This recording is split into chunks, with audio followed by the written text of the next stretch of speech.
Howdy folks, how you going? Thanks for joining me in the brewery. Friday afternoon. I'm having a few drinks. I've cleaned up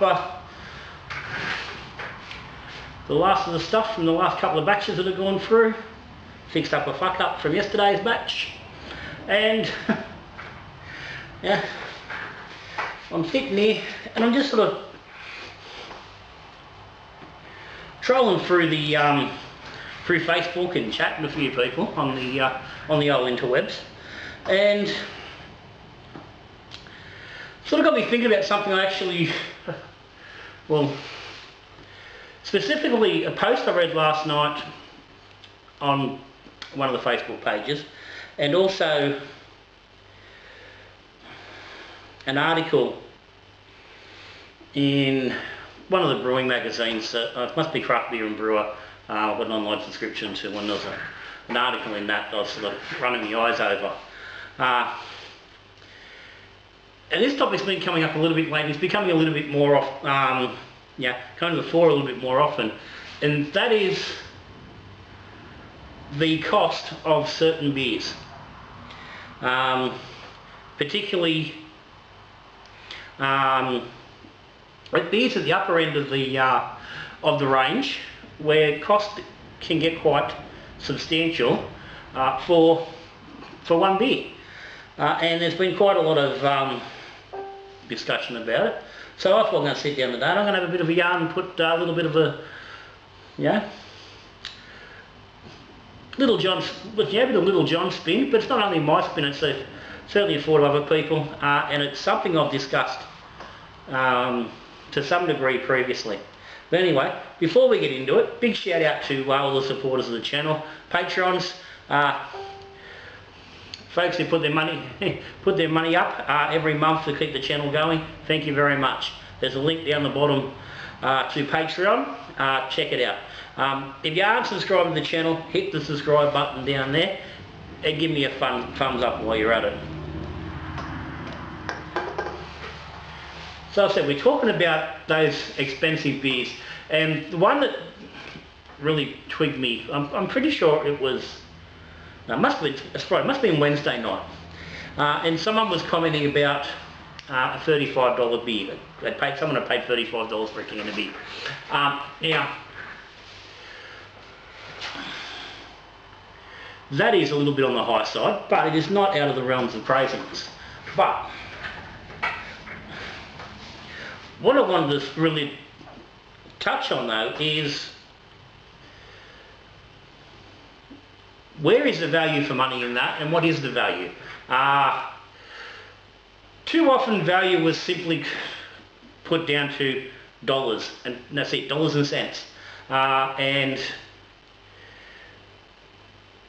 yeah, everyone's aware there's a lot of things in life you can't put you can't quantify dollar value to. Some things, just for what they are, there is value in them just being. If I'm talking the experience, the uniqueness of certain situations and things that add to the cost, the actual physical cost. But tying that all back into experience. Now, I've discussed on a previous video, and I'll put a link up to it, around the value of drinking at home, and how you can basically, you've got the ability to drink far higher quality at home.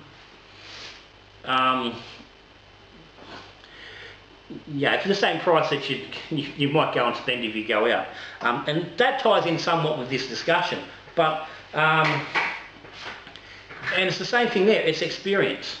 So I'm sitting here right now. I'm drinking this fella. It's a peanut brittle goza from Bacchus Brewing. I didn't bring up the cost of it. This is a fairly standard beer.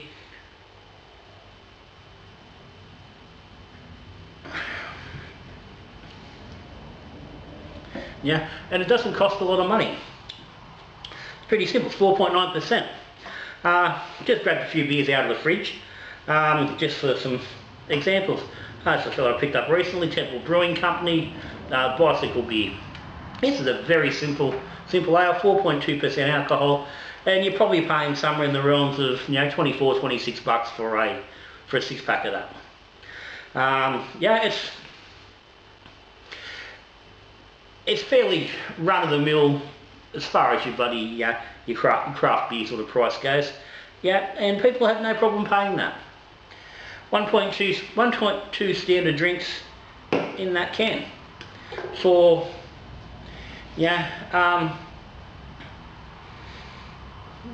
for a beer that might cost you $5 or $6. This fella's 1.4 standard drinks and probably cost somewhere in the realm of $7 or $8. Yeah, and you drink that, you go, okay, yeah, all good, no problem. But when the prices start going up, people start going, oh Jesus. And some of the first beers that really started pushing prices was beers from these guys. Hope Brewing, up there on the, it sounds like right there, Hunter Valley. I wasn't going to say the Central Coast, but close enough. This one's the FA18 Black Rhino Stout. 18% ABV in that fella. And they've had a couple of these 18% beers over time. They've got new ones just dropped out recently. So they're regularly pumping out these high alcohol beers. They cost about $18, $19 a can, this sort of stuff. You might pay up to $21 a can. And this is what I'm talking about. People say, whoa, hang on. But, this is 5.3 standard drinks. So it's 4 of those. So you're paying 20 bucks for that, 24 for a pack of that. See where I'm going? Per drink, they're a very similar price. Got a couple over here just to sort of roll on with that. These are a bit on the lighter. These are a bit lighter compared to that fella. I spun him around, but I've noticed that the label's the fucking same both sides, so it doesn't really matter, does it? This one, Ben Spoke Decent 21, Russian Imperial Stout, 10% alcohol. 3 standard drinks. I think by memory I paid something like 40 bucks for a 4-pack. So about 10 bucks a can. About 10 bucks a can. 3 standard drinks, 10 bucks. 1.2 standard drinks, 5 bucks. Can't argue that's better value. Another Bacchus. Tomahawk Bourbon Barrel. An aged stout. 11% alcohol. Well, we've got 3.3 standard drinks. That was, I can't find a website, they don't have it, when it's sold out, there's none left, this current one. But this sort of thing, you're looking $13 to $15 a can. Again, I said 3.3, it's not quite 3 of those, but you're still paying similar price per drink. 2 more examples just got coming recently. 6 Strings Gothic Imperial Stout, it's at 9.8%. 2.9 drinks. This one Triple Dark Red IPA. I think it's 12%. 3.6 standard drinks. And there same thing. You're paying like that $12, $14 a can for. So per drink. When you break the price down per drink, they're all fairly similar. Now, that makes the economics quite fucking simple, doesn't it? You can sit down and drink one of them. You can sit down and drink 4 of those, or you can drink one of these big fellas. You're going to end up in pretty much the same place. You're going to be able to pocket a similar amount of money. You're going to have the same amount of wobble in your thong. The only difference is you sat down and you slowly drank that, suppose to swigging that down. But the unquantifiable, the unmeasurable factor in these bigger beers, and certainly in these, these longer beers that are costing you far more money. And I get that, you jump up from these at 15 to 30, and that's unusual. You don't get many beers that are like that. That low 20 range is sort of generally pushing the limit. They're fairly unique beers that go up into that sort of that higher range, and you're paying a premium for rarity. Same as everything in life. But it's about the experience. It's about sitting down and drinking that beer. Triple red IPA at 12% alcohol. It's a drinking experience. You're not just sitting down, you're not just slapping it down and not, while you're tinkering around in the shed or in the middle of mowing the lawn or doing other things. You're sitting down and you're enjoying that beer, and you're actually putting some, you actually put some of yourself into that drinking. You have taking on the experience, and that's where the value comes in from the drinker's side. From my perspective, or your perspective if you're drinking that beer, it's the experience. Prime one, from me, was a couple of years back. I got my hands on a bottle of Vesveltrin 12. I paid $63 for that bottle to get it delivered to me. I think the bottle itself was probably about 52 bucks, $53 or something. Paid about 10 bucks of postage. But either way, so I mean, that's a significantly pricey beer. 330ml, one bottle of beer. It's a strong beer. It's like these. It's 3.5 drinks, whatever it is, 4 drinks in the bottle. But you sit down, you drink it slowly, you immerse yourself in the drink, in the experience, and you immerse yourself in the craft, and the workmanship that's gone into these beers, the effort that's been made by the brewer to produce that beer.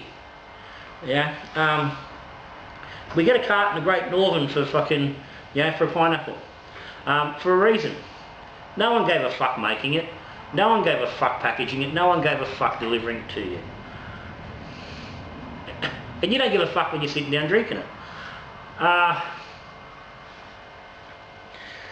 When the brewer's taken the time to make a big stout and then taken the necessary steps to get that beer into bourbon barrels or sherry barrels or whatever it is, and then storing them away for an extended time, moving those barrels and stuff as they need to when they've over time, and then packaging them, wearing the losses that go with that in the way of product, and the cost that's involved,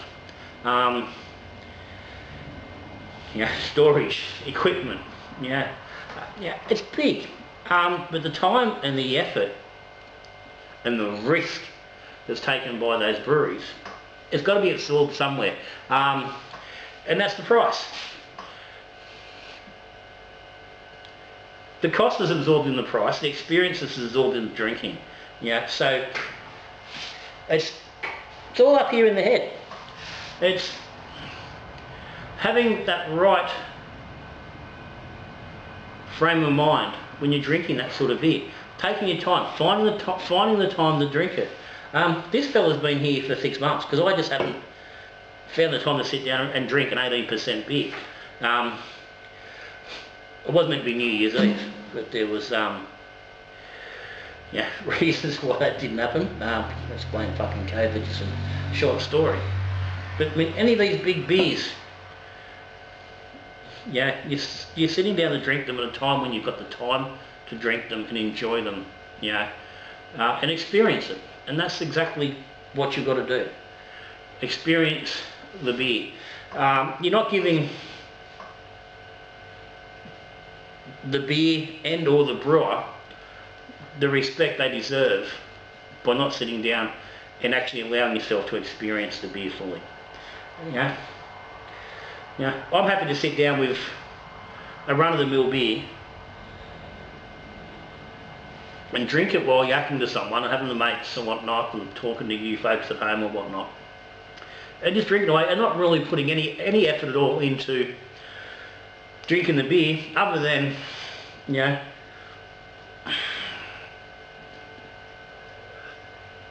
yeah, other than doing that, yeah. For these big beers that cost dollars, yeah, sit down, take your time, find the moments, and enjoy them. If it's a massive big beer, like this fella, I mean, I'm not gonna, I really don't want to drink that on my own. That's the beer. I had I've had the original F18 a couple of years back, and I shared it on New Year's Eve with the brother-in-law.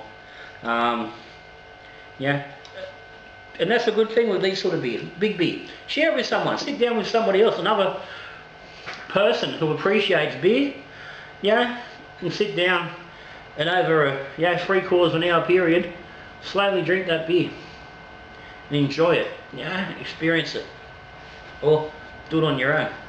I know me and the brother, we shared one of those, yeah, 375ml can, we shared it. Took us 40 minutes to get through it. Yeah, we could have sat down and slept down three glasses of straight up lager and, yeah, would have meant nothing. Yeah, it made just a little bit, it made it a little bit more, yeah, on the night, made just a little bit more, can't wait to say special, yeah, it's the fucking brother-in-law. But nah, yeah,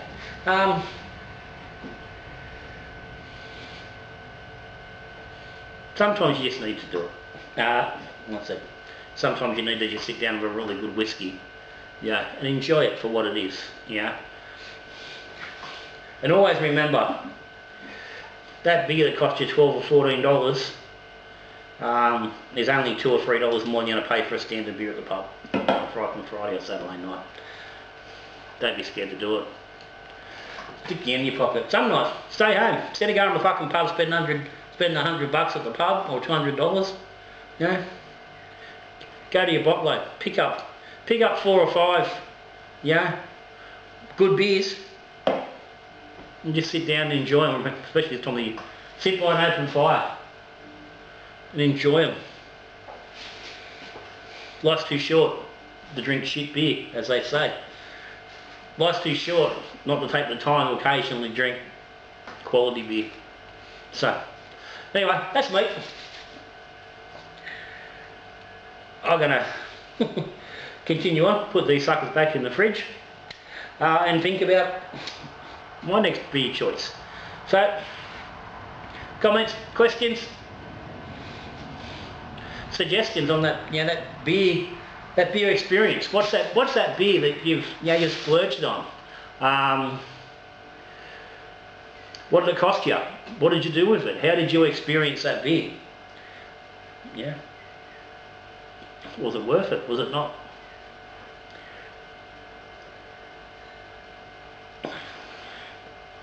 But until I see you again,